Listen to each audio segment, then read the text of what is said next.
मैं मनीष स्वागत करता हूं आपको अपने इस यूट्यूब चैनल पे। दोस्तों, एक अपडेट है आरआरसी ग्रुप डी से रिलेटेड।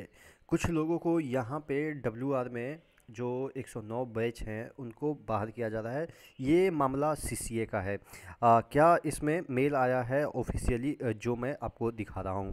यहाँ पे सब्जेक्ट देखिएगा, regarding submission the proof of having appeared in the examination conducted.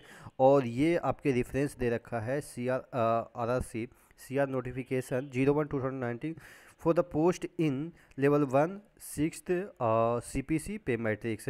यहाँ पे जो लिखा है देखिएगा, लिखा है dear candidate, you are hereby advise to submit the proof of having appeared in the examination conducted by Directorate General of Training before 12/4/2019। यानी कि आपको जो नोटिफिकेशन ग्रुप डी का निकला था उससे पहले का आपके जो CCA का सर्टिफिकेट है वो होना चाहिए।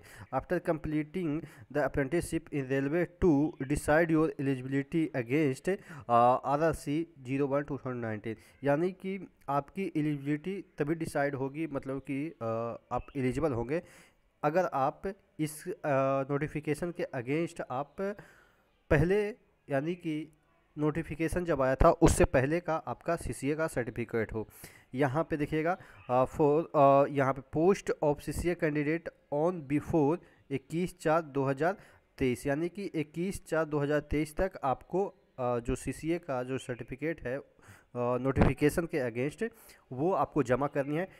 यहाँ पे देखिएगा, उसके बाद Fehling which your name will be deleted from the panel published on 18/3/2023। देखिए, इनका पैनल में नाम आ गया था, पता नहीं, और उसके बाद जब डॉक्यूमेंट वेरिफिकेशन जब हुआ तो यहाँ पे इनका जो देखा गया सर्टिफिकेट है वो नोटिफिकेशन के बाद का सर्टिफिकेट है, यानी कि उसके बाद इन्होंने कंप्लीट किया।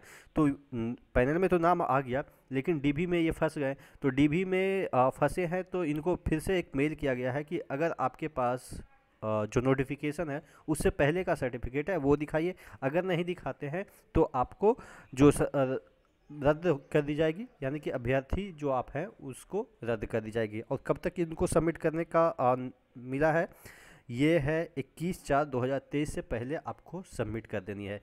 तो मुझे नहीं लग रहा है कि अब ये कहीं से सबमिट कर पाएंगे। अगर सबमिट करना ही रहता तो डीबी के समय ही इन्होंने सबमिट कर दिया होता। तो ये चीज़ें तो जग जाहिर है कि आप बाद में नोटिफिकेशन के बाद कोई भी डिग्री कंप्लीट की है उसकी वैल्यू नहीं रहती है। मैं ये नहीं कह रहा हूँ कि आप बाद में पढ़ाई नहीं कर सकते हैं। कहने का मतलब ये है कि जिस बेसिस पे आपने नौकरी लिया वो वाला जो बेसिस है वो नोटिफिकेशन के पहले ही फुलफिल होनी चाहिए। यानी कि अगर सपोज आपने 10th बेसिस पे क्लियर किया एग्ज़ाम, आप नोटिफिकेशन के बाद 10th नहीं कर सकते हैं। या आपने ग्रेजुएशन बेसिस पे कोई फॉर्म फिल किया है तो ग्रेजुएशन जो है वो आप नोटिफिकेशन के बाद आपका रिजल्ट नहीं होना चाहिए, नोटिफिकेशन के पहले ही आपका रिजल्ट आउट हो जाना चाहिए। ठीक है, तो ये चीज़ें हैं जो कि इसमें कोई बड़ी बात नहीं है, आते रहती है, और भी कैंडिडेट को गई होगी। तो ये चीज़ें हैं, इसी को मैंने सोचा कि आप तक पहुंचा देनी चाहिए। ठीक है, और भी कोई अपडेट आती है तो मैं आपको अपडेट कर दूंगा। तब तक के लिए जय हिंद।